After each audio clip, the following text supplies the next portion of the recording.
પ્રેમ કેવો હોવો જોઈએ?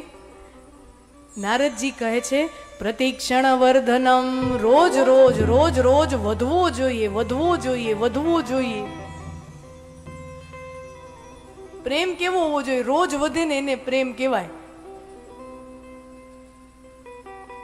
હા, બાકી શરૂ શરૂમાં ભડાકા હોય અને વાહે પછી સુરસુરિયા હોય એને પ્રેમ ન કહેવાય. હા, એ મોહ છે કે ભેગા મળ્યા, જોયું તો અત્યંત આકર્ષણ થયું, પણ ધીમે ધીમે ધીમે ધીમે ધીમે એમાંથી રસ ખોવાઈ ગયો. અને એમ જ હોય ને, તમે જોજો સંબંધો જેટલા પણ હોય બધામાં એમ જ હોય, શરૂઆતમાં એની અંદર બહુ ઉષ્ણતા હોય, એની અંદર બહુ પ્રેમ હોય, મીઠાશ હોય, પણ જેમ સમય વીતે જેમ સમય વીતે એ ચીગમ જેવું છે. ચીગમ હોય ને, ચીગમ મોઢામાં સૌથી પહેલા કાગળીઓ ખોલીને નાખો ને તો મીઠી મીઠી લાગે. પછી થોડીક વાર જેટલું ચાલ્યા રાખે એમાંથી રસ વયું જાય. પછી શું કરવાનું? સાહેબ જ રાખવાનું, રસ કાંઈ નથી. પછી ક્રિયા ચાલે, એમાં રસ નથી. નારદજી શું કહે છે? પ્રેમ કોને કહેવાય? જે રોજ વધે એ પ્રેમ છે.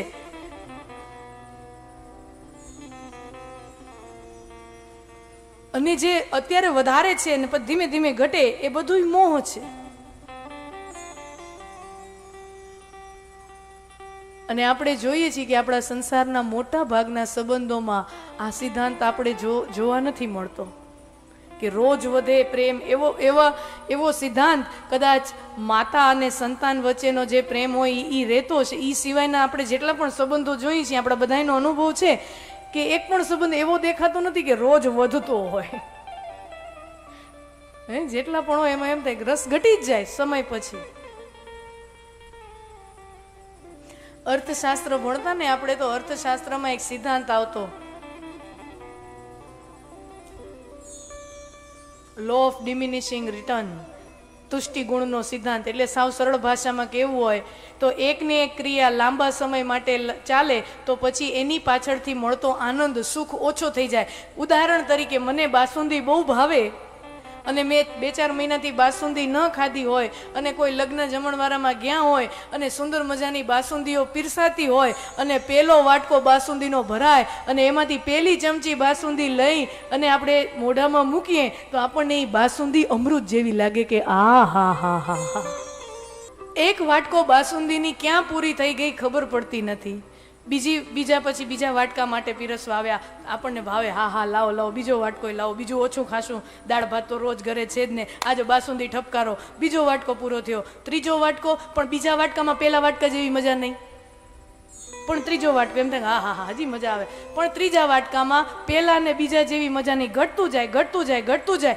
ચોથી વાર કોઈ પીરસવા આવે અને જેના ઘરે લગ્ન હોય, વિવાહ હોય, અને એ આમ આગ્રહ કરીને કહે કે ના ના ના ના, છેલ્લો એક વાટકો તો લેવો પડે, અને આપણે આગ્રહને માન રાખી અને ચોથો વાટકો ભરે અને ચોથો વાટકો આપણે પીએ ને, એને બાસુંદી પીધી ન કહેવાય, બાસુંદીને સહન કરી કહેવાય. બાસુંદી ખાધી ન કહેવાય, આપણે બાસુંદીને ત્યારે સહન કરીએ છીએ, જાતું જ નથી. અને વળી 5મી વાર કોઈ પીરસવા આવે ને એટલે આપણે વાટકો જ આમ આખો, ના હો હવે નહીં. કા? પેલી ચમચી લીધી હતી ત્યારે તો અમૃત જેવું લાગતું હતું ને, પેલી ચમચી લીધી તો અમૃત જેવું લાગતું હતું, તો 5મા વાટકામાં કાં ધરાઈ ગયા? एक ही क्रिया बार बार चलती जाए तो उसके पीछे का आनंद नष्ट हो जाता है, कम हो जाता है, एक समय आता है कि 0 हो जाता है. પણ આ પ્રેમમાં ન થવું જોઈએ. આ જ સિદ્ધાંત પ્રેમમાં ન થવો જોઈએ. નારદજી કહે છે પ્રતિક્ષણ વર્ધનમ, you should rise in love, not fall in love. સુંદર મજાની વાત કહે, પ્રતિક્ષણ વર્ધનમ. અને ઓમે એવું છે, એકની એક વસ્તુ ચાલે ને એટલે આપણું મગજ છે ને મશીન જેવું થઈ જાય, એમાંથી પછી આપણને કોઈ સંવેદના ના આવે. નવી તમે ગાડી શીખતા હો ને, 4-વ્હીલર, 17-18 વર્ષના થાય, 18-19 વર્ષના નવી 4-વ્હીલર તમે શીખવા જાઓ અને તમે 2 મહિના ચલાવો ને તમને સરસ મજાની ફાવટ આવી જાય, નવી શીખી હોય ને પછી તમે જોજો એ ભાઈ કે બેન ગાડી ચલાવે ને એટલું ધ્યાન રાખે, બેસતા વેત સીધો સીટ બેલ્ટ આમ કરે, પછી સાઈડનો મિરર, એવું ઝીણી ઝીણી વસ્તુનું ધ્યાન રાખે, એટલું ધ્યાન દઈને બધું કરે. ક્લચ દબાવે, પેલો ગેર નાખે, ક્લચ ઉપાડે, એટલું ધ્યાન દઈને કરે. પણ ઈને ઈ ગાડી ચાલક ચલાવતો જાય ને ફાવટ આવતી જાય. પછી ઈ ગાડીમાં ક્યાં બેહી જાય ને ક્યાં સેલ્ફ લાગે ને ફોન ઉપર વાત કરતો હોય ને તો એને ખબર ન હોય કે આપણી સેલ્ફ લાગી ગઈ છે ને પેલા ગેરમાં વહી ગઈ છે. એ બધી ઓટોમેટિક પ્રક્રિયા થઈ જાય. તમે કરતા નથી, પછી ઓટોમેટિક થાય છે.